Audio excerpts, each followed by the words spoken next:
And speaking of honest and frank conversations, I'm really excited to introduce our next session, the Challenging Curatorial Practice panel. So I'm going to hand over to Diya Gupta, who will be chairing the next session.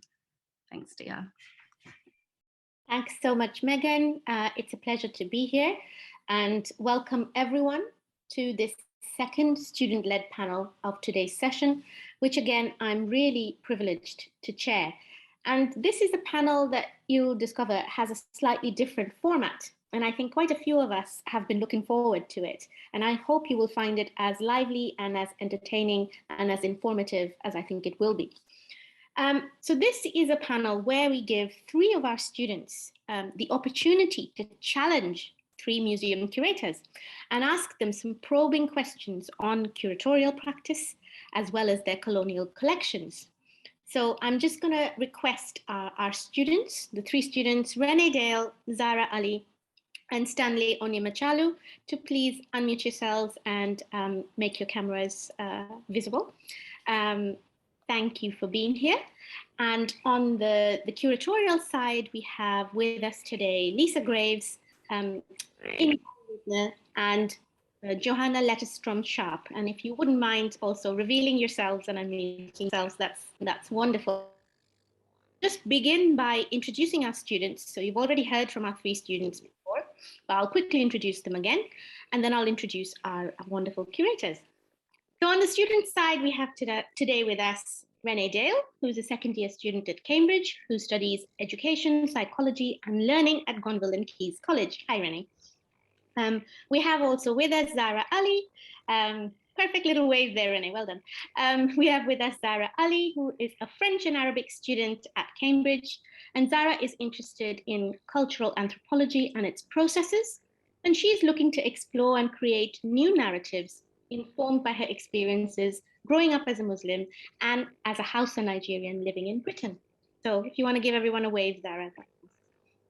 Okay, brilliant. Stanley Onyemechalu is a Gates Cambridge scholar. He studies for his PhD in archaeology at King's College, Cambridge. And his research uses the Biafra War and the cultural heritage of the Igbo people to explore the complex relationship between heritage and the legacies of violent conflicts. Now, Stanley, I don't think I see you. Oh, there you are. If you wouldn't mind giving us a wave as well. Brilliant.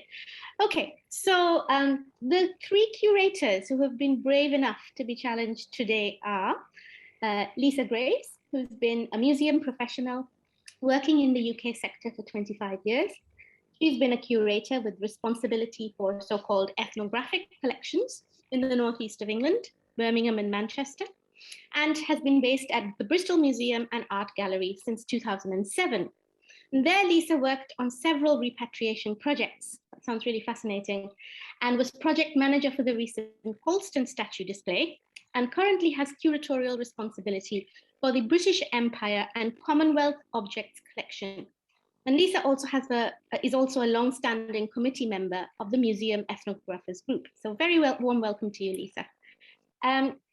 Inbal is the head of collections and curator of anthropology at Powell-Cotton Museum. She is currently working on a redevelopment of the museum's interpretation as part of the museum's Reimagining the Museum project. Sounds fascinating. Her research focuses on people-centered interpretation. We've been hearing a lot about that from our earlier student panel, that decenters the historic, colonial, white, male European voice. So a very warm welcome to Inbal as well. So coming to our third curator, that's Johanna Zetterstrom-Sharp, who is the senior curator of anthropology at the Horniman Museum and Gardens and lecturer in anthropology at Goldsmiths, University of London. And the current focus of her museum practice is opening up museum collections to community-led research and projects. And Johanna's own research focuses on mid-century colonial collections and archives from the African continent, as well as the colonial history of milk. Okay, a very warm welcome to Johanna as well. Thank you so much for being here. So why don't I just explain a little bit about the structure of this panel, and then we can launch right into it. Does that sound good? So we've got a series of 3 questions. So I'll call upon each student to ask each of the three curators the same question. So all of the three curators will have a chance to respond.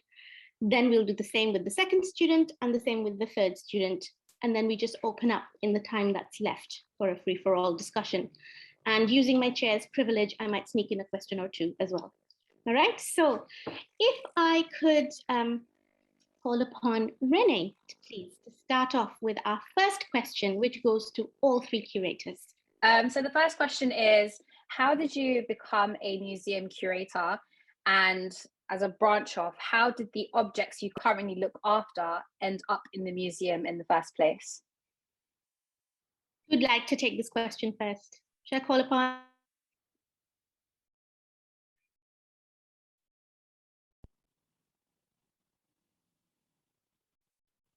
I'm not sure Lisa could hear me.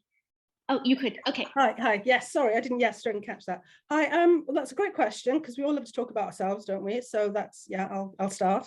So I finished in an archaeology degree, undergrad archaeology degree. Didn't know quite what to do. Had a great tutor who suggested I might look at the heritage industry profession. Suggested a few master's degrees in sort of heritage interpretation or museum studies. And luckily at that time, sort of all those years ago, grants were freely available, tuition fees were non-existent. So it wasn't a difficult process for me to think about doing a master's course. So I did a master's in Newcastle. I had to volunteer for about a year to get onto that course. And again, that period of time, I could volunteer lots of different museums. I could get cash in hand jobs. I could even sign on with unemployment benefit.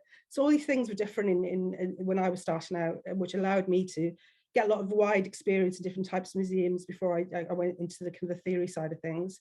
And then I came out the other side and got some short-term contracts, temporary contracts, periods of unemployment, till I got my first big break, working with ethnographic collections in the northeast of England. And I just jumped from job to job from there, really. So that's my history. And did you want to address a little bit, Lisa, how, what are the objects you're currently looking after and how did they end up in the museum? Maybe you just want to take an example or so. Sure. Yeah, so there's the traditional world cultures ethnographic collections, there's the ancient Egypt collection, which I look after, and British Empire and Commonwealth collection, and they've all got kind of different trajectories. But fundamentally, in a local authority museum that I work in, it's the traditional missionaries, army and naval officers, and armchair collectors that started off our collections. Moving into kind of more of the 20th century, there were travelers, NGOs, souvenir collectors, tourists generally, and the ancient Egypt collection came through the sponsorship of the Egypt Exploration Society, which a lot of museums across the UK paid money to, and collections from the then British Protectorate of Egypt were taken out of the country and dispersed around the museums that sponsored those excavations. So yeah, quite a normal route, if you want to call it that. But yeah, very, hides a lot of histories which we're yet to uncover. Thanks so much for that, Lisa. Can I call upon Inbal to address that question, please? Hi, yes, thank you. My start out was not dissimilar to Lisa's, actually. I started out in archaeology, didn't really know what I wanted to do, but realised very quickly I didn't like being outside in the rain, and started to look at other sort of ways into heritage. Like Lisa, it was a time, quite some time ago, where these things were a lot easier. There were more permanent jobs in museums. There were jobs being advertised that could kind of give you a grounding, because it wasn't a 6-month contract. You could move somewhere and take a job. I think also, though, something that I can reflect on now, and it didn't occur to me at the time, was that I came from a white middle class background where working in heritage was a very natural thing to do, to just go into a job like that. Because I had a background in archaeology and history, that was just a sort of obvious way to use my degree and kind of get a job.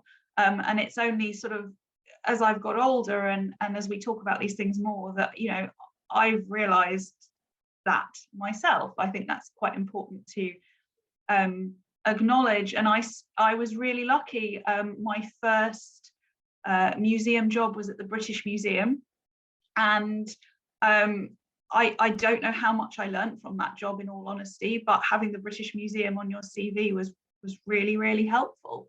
And it gave me an opportunity to kind of move to the next thing and the next thing. So I've worked for nationals, and now I find myself at a sort of smaller independent museum, but with a nationally and internationally significant collection. And in terms of sort of how the collection came to be there, the Powell-Cotton's a really interesting one, because 80% of the collection was collected by one family. So the Powell-Cotton family built a museum in the back garden of their house.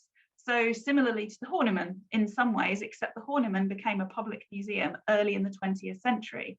The Powell-Cotton Museum remained under the sort of auspices of the Powell-Cotton family until 2006. And so I always say it was a mausoleum, not a museum, until relatively recently.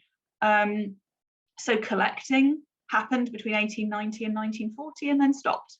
So it really is a sort of a very particular in some ways, but the other, and the Powell-Cottons were not military, they were not missionaries, they had money and they were able to travel, and they were able to sort of privately and independently do these things that they wanted to do. And the other 20% of the collection was Percy Powell-Cotton's interest in sort of armchair collecting. So he bought other people's collections that they had collected in the field or themselves through auction houses. And so we have in that 20% the missionaries, the military personnel, and that includes, you know, items that came from the Benin expedition, that came from the Ashanti Wars, that came from a lot of those punitive expeditions that Powell-Cotton was not a part of. He was a generation later, but were clearly important for him that they were part of his collection. Thanks so much, Inbal. That was really fascinating, both, you know, how you got into the sector as well as the collections you're currently looking after. Joanna, can I invite you to answer the question as well? Yeah, thank you. I also started working as an archaeologist, so that's interesting. And I worked on a big site in East London, and my kind of role at that was really about sort of public archaeology. So it was thinking about how we could involve the community living in Tower Hamlets in the history that was literally underneath their feet. And it's really interesting with archaeology, I think, because history can feel quite inaccessible, but when you're actually looking at layers of occupation, you can really see that you're sort of standing somewhere that has a long and deep history. And then I was lucky enough actually to get a PhD funding, and it was on part of a project based at UCL that was working with collections from Sierra Leone in the UK and also in Sierra Leone. And I got my first museum experience working at the Sierra Leone National Museum. I'm really grateful for my colleagues and friends at that museum who kind of gave me that first experience. And I think it was really formative for me, because I came armed with all these books about kind of critical museology and museum work. But it made me realize, first of all, that for those for colleagues working in that museum, the collections that they cared for were completely alive. For example, as kind of quite devout Christians, the significance of their faith was really important in everything that they did in terms of keeping their ancestors safe, and also keeping the potential for these objects that they looked after to be quite harmful for visitors safe. There was a lot of prayer and a lot of care on that side of things. And yeah, it made me think quite differently about what the items in museums are. And I think we've been talking a lot today about collections almost as archives, as sort of vessels for the extraction of historical knowledge, but they're also, they're also living beings in many different ways. And so when we think about the futures of those collections and their potential to have lives other than archives, sitting in our institutions, bound by the ways in which we kind of curate, look after, care for, create knowledge about, and actually kind of freeing them for other kinds of lives and other futures, I think is really important. So thank you. That's some really fascinating comments, Joanna, and maybe we can come back to both points about, you know, the aliveness of collections, as well as, you know, Inbal's point about who has access to these collections and who gets to care for them, both of which I think are actually really important and relevant points. But maybe now I'll move to the second question, and can I call upon Zarah, please, to ask our three curators the second question. So a lot of your artifacts, objects in the museums come from sort of colonial backgrounds, or like this colonial history that is there. What are the sort of problems that you've come across with certain parts of your collection? Perhaps we can follow the same order. Lisa, if you want to take that first, and then Inbal, and then Johanna. Yeah. Yes, I mean, I would say the vast majority of the collections I look after are colonial, for many different reasons, not only for the fact they're extracted by players in the colonial project, you know, direct and indirect players. So, and then museums are colonial projects in and of themselves. Obviously things changed going into the late 20th and 21st century, but that's possibly a different story. I think the difficulties are, as we're now exposing and shining a direct light on, as it should be, the situations of coercion and impowers of balance, not just the out and out looting. You know, we have material from Benin, we have material from Magdala, so there are various items which there are no question about how wrong it is that we have these objects.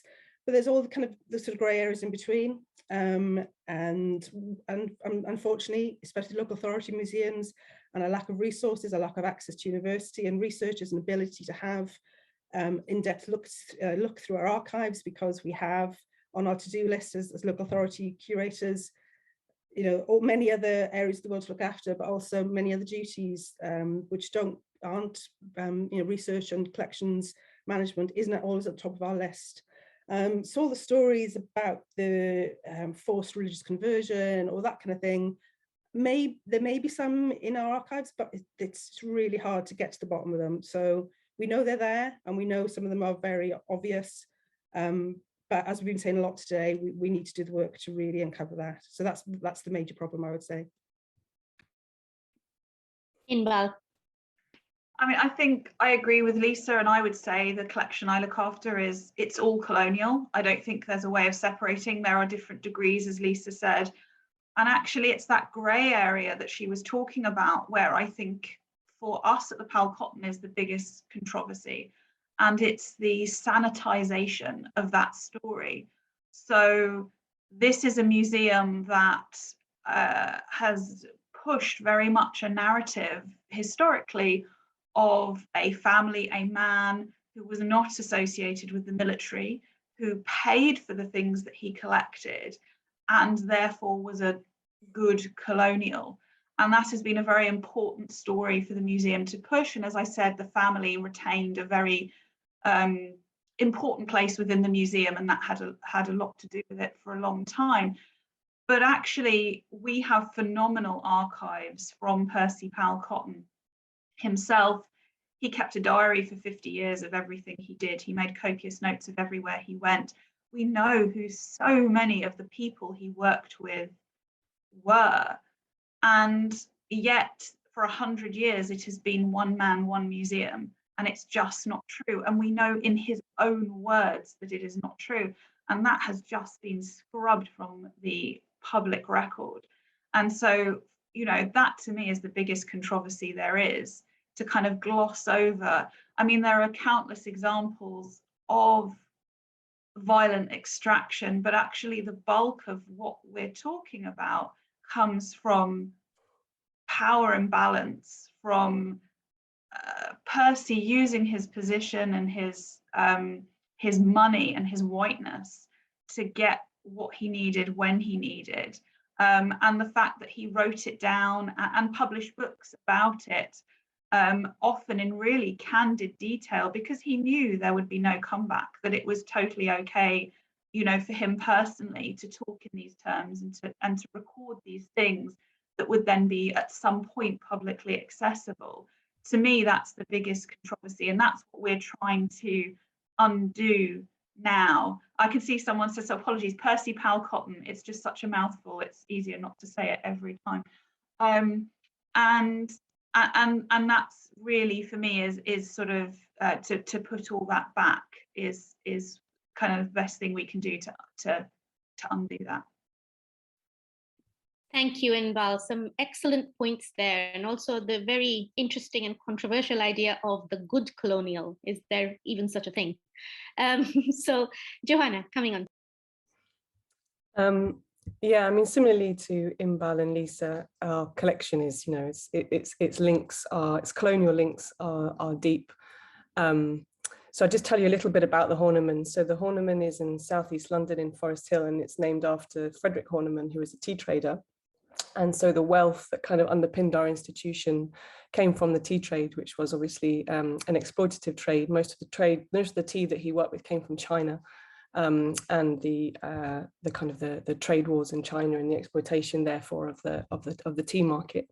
And then there are these kind of periods of collecting. So John Frederick Horniman, the museum opened in 1897, but formally opened in 1901 as the Horniman. But actually most of our collections came in the kind of 50s to the 80s, mostly as a result of people kind of clearing out their homes. So have a lot of collections donated from the generation after the Victorian heyday generation of colonial officers and missionaries and officials. But the Horniman also was quite interlinked with the Royal Anthropological Institute. So we have a lot of kind of quite broad anthropology collections from the sort of 60s through to the 80s, where the Horniman funded through the RAI anthropologists to go out and do field work. So they're kind of quite cohesive collections, I guess. In terms of controversies, I think for me, I'm sort of similar to Inbal, that to the Powell-Cotton. The Horniman is one of those places that everybody, as soon as you mention the Horniman, say, oh, I love the Horniman. And it has been built on a kind of a history of good faith. Horniman himself, he was a liberal, he was an MP for the Liberal Party, he was an anti-slavery campaigner, and he was a Quaker. And that kind of story of Frederick Horniman being a good liberal and a good man who donated his wealth and the collection to the people of London is one that has meant that the institution has never really critically looked at its history. And it's something really that's only happened in the last, I'd say, 5 years. And that includes thinking about the collections. And I feel like this kind of faith that we've built up, you know, there's a huge responsibility that's attached to that. We have a lot of trust from our local community and from the people that we work with, that we do good work, that we are kind of ethical practitioners. And so I think, therefore, we have a huge responsibility to actually live up to that through kind of action and, through sort of demonstrating good work. I don't know if that's a good answer, but... I think that was a great answer. Thank you. Thank you for that. So I'm going to call upon our third student, Stanley, to ask the third question. Go for it, Stanley. Yeah. Can you hear me? Mm-hmm. I would like to know what is your take on current debates regarding restitution and decolonization of the museum? And does this change how you see yourself as a museum curator? Hi.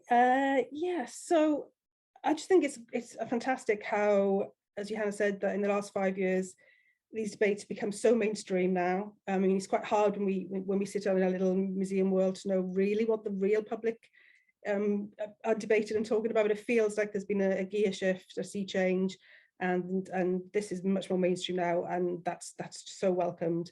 It gives us opportunity to speak to the further up the food chain, people who hold more power than us mere curators, to say, look, this is what is needed and wanted. And we, in the museum ethnographers world, I mentioned we're part of the museum ethnographers group. It's just been a network of UK and international curators. We've been talking about these issues for decades.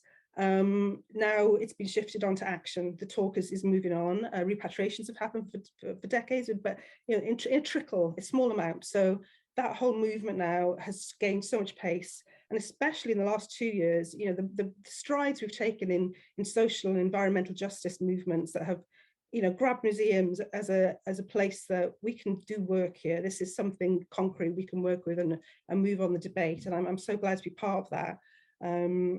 That's not to say that, you know, everything's great. Again, I'll say the local authority funding, our museum is being looking at 10% staff cuts, staff budget cuts. So, you know, again, resources are tight. So that is something that is not to be ignored. How do you do this work if you don't have people to do the work? Yes, does that fully answer your question? Was there a second part? I've forgotten now.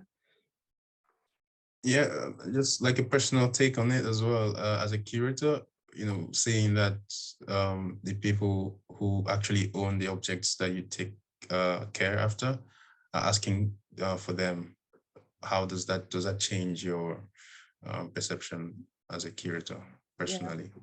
Yeah. I think, yeah, as I said, this kind of thing has always kind of been part of my consciousness as going from studying museology in the 90s.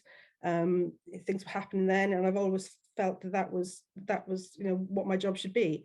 I kind of see myself as a curator, as a facilitator of access to the actual objects, access to the narratives, and as society has changed and source communities and originating communities have become much more able to voice their needs and requirements, and we've been able to connect more with those areas of the world. That's definitely something I've been very, very interested in and have been part of repatriation projects. I think that there's some kind of disconnect between sort of fusty old museum curators who sit, and we have this kind of inherent lack of desire to move forward. I mean, that is kind of seen in our organizations. We move at a glacial pace sometimes for a variety of different reasons. So, you know, I can tell you all the debates we've been having internally, but you can see from the outside that the lack of movement is, you know, that's what tells the true story. So I think now the gear shift is here, and it's here to stay. And hopefully, you know, we can move forward at a pace and put it at the top of our to-do lists. As I said earlier, as a local authority curator, my to-do list it takes me away from what I feel is my essential job. But you know, I still have a job, so I can't be too ungrateful. But that's it. Inbal, would you like to address that question, please? Yeah, I think I'm feeling more positive now than I was a few years ago, because I feel like we're finally at a point where there is no going back. That we've hit a point where we can't just go back and forget we've had these discussions. Like Lisa, I'm frustrated that we're not moving fast enough. These are discussions museums have been trying to have for some time. But a lot of my frustration is very practical. Who is funding this? Where is the money going to come from? You know, I work for a relatively small independent museum. We get no government funding. And, you know, we are massively understaffed. Equally, this is absolutely not the problem of the countries we want to repatriate to find that money and find those resources. It is our problem to deal with that kind of resourcing. And I don't have an answer to that, but I think it's quite, the practicalities are quite a fundamental thing. I think Mark touched upon that in the previous session quite a bit about how challenging that can be. But I do think that I think what this project and sort of the work that Lisa and Bristol have done and the work about to happen at MAA and other small museums shows that actually there is a drive forward coming from further out of the metropole, and we can kind of, you know, push that forward. But I feel that we have to work together to do that because of the lack of resourcing and because of the lack of political, with a large P, interest in kind of moving that forward. We are stronger together to do that kind of work. I think my view of curatorship and kind of that has changed massively because the job has changed massively in those years. I very much now see myself as a glorified project manager because my job is to know how to navigate museum systems so that everyone else can get in. because they are peculiar, they are idiosyncratic to each individual museum. And for many people of any kind of background from any country, museum systems are completely unfathomable. And so, you know, that is my job, to open the door and get as many people in as I can, and to make that process as easy as possible for everybody. And that categorically is not the job as it was when I started in the sector 15 plus years ago. That is a complete shift. And I'd say not everyone has caught up with that yet, but I think things are looking more positive. Thanks for that, Inbal. So we heard there from Lisa how the curator's role is that of a facilitator, and Inbal talked about the curatorial role now becoming that of sort of opening doors and making things smoother for others. So Joanna, can we come to you, please?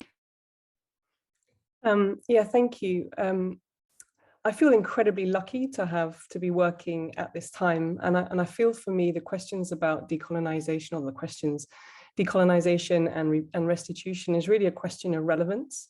I think for a long time, our institutions, you know, like the MAA and the Horniman and those with these anthropology and colonial collections, have really struggled to understand what their kind of purpose is and what it is that they do.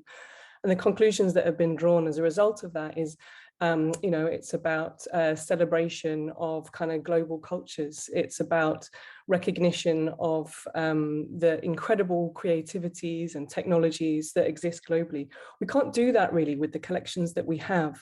And I think for me, the significance of the conversations that are happening now are really about what our core purpose is, and how we need to shift the way that we work with our collections, the way that we think about ideas of ownership, the way that we understand expertise, and also challenging really core museum practices, because a lot of the barriers that mean that kind of different futures for the collections can't happen are to do with our kind of history of practice around the way that knowledge is, for example, knowledge is written down or archived in our collections management systems.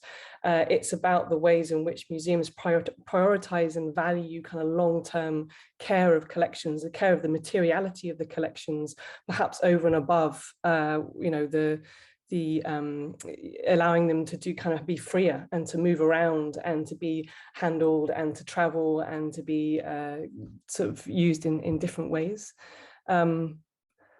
Yeah, I think it's really, really central. I don't think I can do my job if I don't take, you know, I don't know, I obviously can't decolonize the collection, but if I don't take the importance of opening up access, trying to remove barriers to using the collections, to working with them, to researching them absolutely seriously, yeah, so I think it's vital.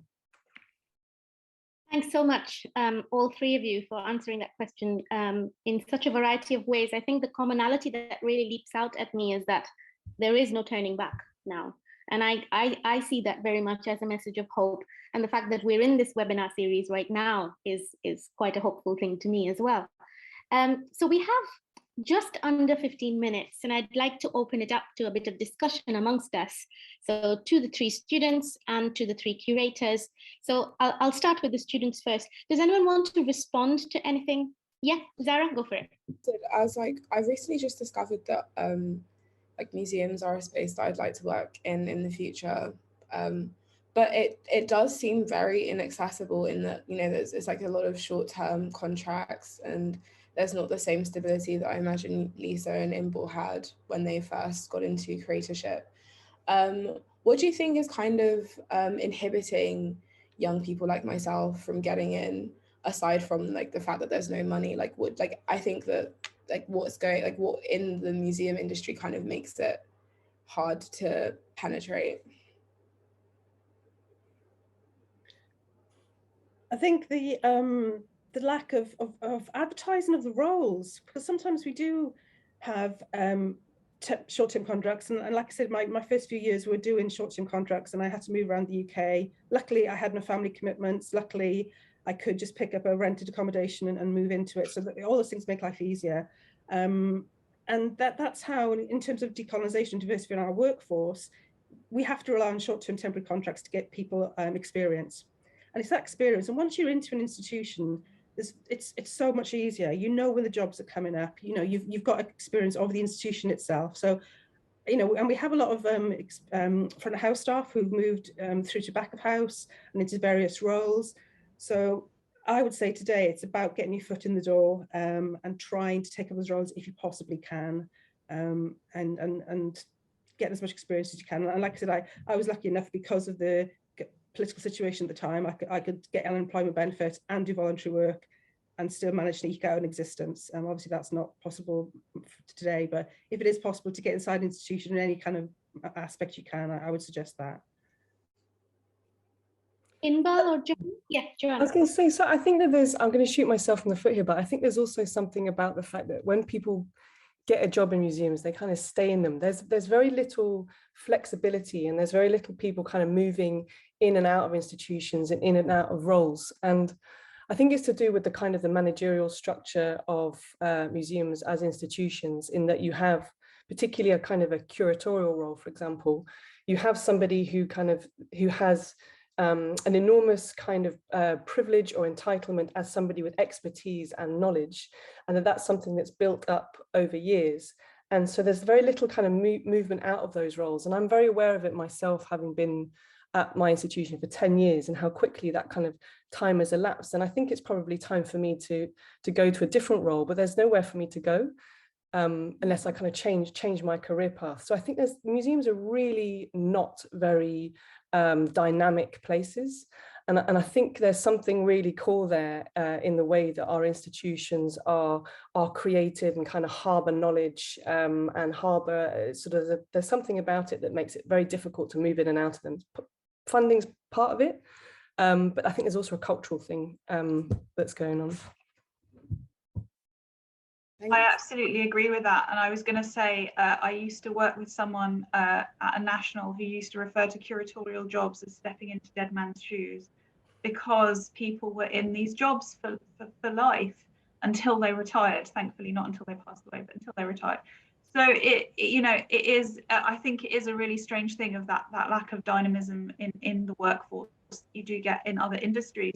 To add to what Lisa was saying, I would say that one of the things I've noticed is that thankfully a lot more of the curatorial projects that we run in museums are bringing in other people other than the curators to do those projects and make those decisions, and have a lot more scope for other people to get involved. And I think they're really great projects to get involved in when you can.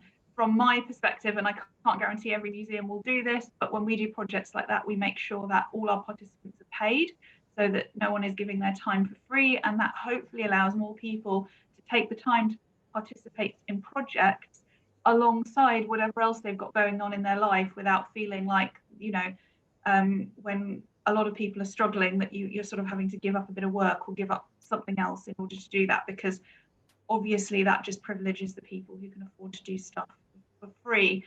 But I am pleased to see that a lot of the funders that we rely on as well are moving towards more and more of those projects requiring museums to work more broadly than their own internal staff, and they're a fantastic way to get involved. But it's not easy. There's a lot of inherent problems in the systems of museums that are causing less jobs to be available.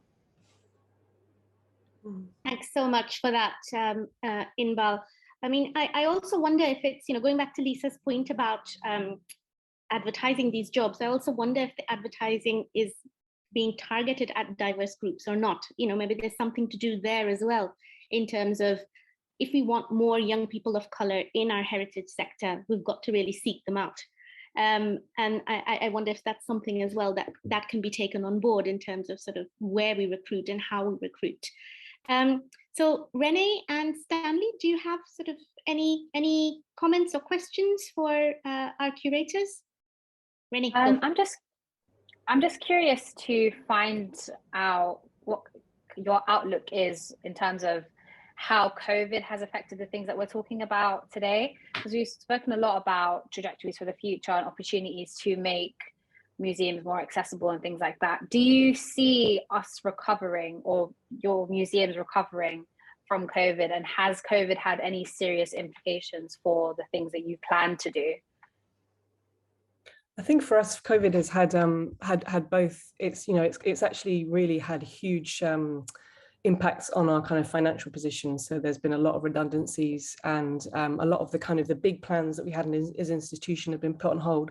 But it's also actually provided a bit of space for us to kind of stop what we're doing and reflect on it and try and change it and actually reprioritize. So as an institution, the Horniman has been one kind of built on continuous growth. We've been growing in visitor numbers, and we had very big kind of expansive capital projects planned to expand our site. But we can't afford them. And so actually what we've been able to do is think about, all right, well, let's think about that expansion of our visitor numbers. Who are the people that are coming more? They're the kind of the middle class white communities that are moving into our local area. What does that tell you about who we're serving and who it is that we're kind of providing a service for and who we're not? So it's actually meant that we've stepped back quite a lot and thought about, what purpose are we serving in our local area? How useful are we? What's our relevance? I think also COVID has really helped in new ways of working. So 2 projects that I've been working on, they both got really long, unsexy titles. One was Rebuilding Trust, and I can't remember. Anyway, they were both about the African collections that are at the Horniman, and about kind of a more participatory, community-led approach to understanding them.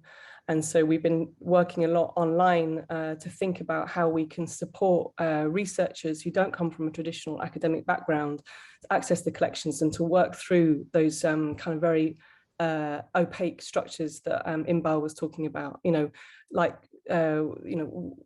object numbers. What are they? Why is it that every single object has its own number? What does that mean? When you see information on the collections online referring to place, where did that information come from? Who decided that that object came from that place? When you see a description, why is it that you only see a kind of a physical description of objects? Why don't you hear anything about how it's used, what its significance is, how relevant it is, and how important it is to the community who made it or who used it or who would like to and need it in the present? So sort of thinking a lot more critically about our collections online and how we can build much better kind of support mechanisms digitally for researchers has actually been a really positive thing. So I'd say both.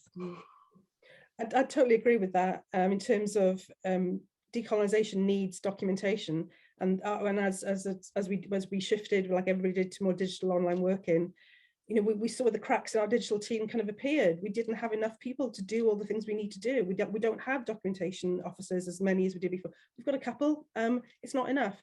So that has kind of shone a light on the cracks that if we want to move forward with our work. Luckily at Bristol, we're involved in 3 or 4 different digital repatriation projects.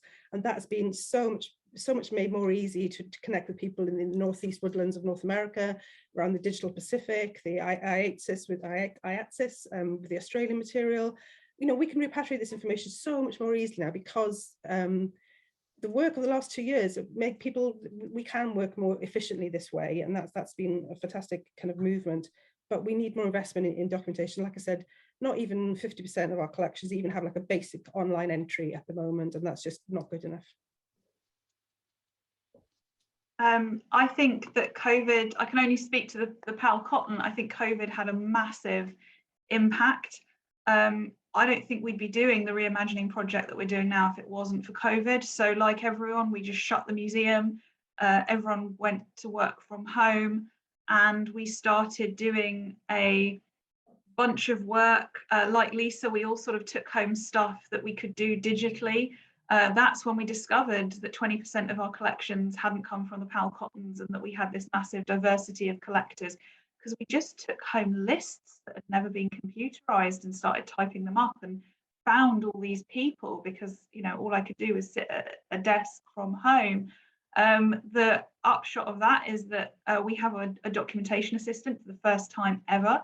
So we have someone now, we've proven that we need to invest in documentation, and our trust have been willing to do that, which has been really, really important. But also it gave us breathing space. We shut the museum, we couldn't be there, and everyone took a breath, and we thought about what are we doing and who are we doing it for? And having that breathing space is where the Reimagining the Museum project came from, which is actually a series of projects about valuing people over the building and things, if you know, that's the easiest way I can put it. And that's hyper locally, that's the people on our doorstep who we serve, that's the people all over the world, but mostly on the African continent who our collections relate to, who our collections came from. And so we took the decision to stay closed for a really long time, and we've only just reopened a couple of weeks ago, and it's allowed us to bring all sorts of people into the building who didn't come into the building, because why would you, if you came from a community represented in our collections in these horrific sort of 1950s displays of that, you know, just sort of impart all the things we're sort of rallying against just now, why would you come into this sort of really hyper-colonial? I don't know if anyone has ever been to the Powell-Cotton, but until 2 weeks ago, the first thing you saw when you walked in the door of the museum was a huge portrait of Percy Powell-Cotton in a safari suit with a gun across his knee and his head on the skull of a buffalo. And as of 2 weeks ago, that is gone. And instead you see a massive panel with so many of the people whose work is invested in the collections from all over the African continent, and also people in Kent who literally built the museum. And we wouldn't have had the space to go away and think about why that was an important thing to do. It wouldn't have given, if I'm being really frank, I'm going to get in trouble for saying this, our trustees the time to think about that and get on board with it and not be frightened by it, because they needed time to think that through and kind of, you know, that's a huge shift. I have a colleague, Napandorwe Shaweda, at the University of Windhoek, who always refers to the Powell-Cotton as the Museum of the Great White Hunter, and she's not wrong. And it's given us the opportunity to move away from that, and that's massively important. That's not to say COVID hasn't had a negative impact. Obviously, it has. We're really lucky. We didn't need to furlough anyone. No one was made redundant. But we, you know, we are a community. Our museum staff is a community. We've all suffered in various ways, and we are based in a community that lives with vast economic deprivation. We're in a really, really poor part of East Kent, and the community has suffered vastly because of the inequalities of COVID. And so we, you know, our schools programs and our sort of trying to give cultural capital back to our community has been a massive part of the rebuild of what we're doing. I'll be quiet now. Thanks, Inbal, for some really fascinating insights there. We're very, in fact, we are out of time. We're 2 minutes over time, but I'm going to ask Stanley if he has any kind of final thoughts or any question for the panelists, which they will have to get back to separately because there's no time on this panel to address them. Yeah, the last piece is Stanley. Yeah, it's been an amazing conversation so far. I just wanted to know how or what you think the role of the museum is when there is controversy in the public about the past and how it is represented in the museum or in heritage spaces. So Colston comes to mind, and so many other controversial you know, objects or reflections on the past. So what do you think the role of the museum is? And yeah, how do you think the museum can intervene in such public conversations? Thanks for that, Stanley. So I'll leave Lisa, Inbal, and Johanna to answer that in the chat if they don't mind. We've also had a lot of questions coming in and a lot of commentary, so perhaps we can turn to that. Unfortunately, we couldn't take those questions on because the panel was time limited, but I think this has been really brilliant, really eye-opening. I want to thank wholeheartedly our 3 students, Zarah, Renae, and Stanley, and I'm going to clap for them, and our 3 panelists, curators, Lisa, Inbal, and Johanna. Thank you so much for coming. Okay, I'm going to hand over to Megan now. Thanks so much, Diya. I definitely agree. I think that this has been such an interesting and critical and insightful way to challenge the way in which curatorial practices and museum structures are traditionally viewed. So thank you all so much for that.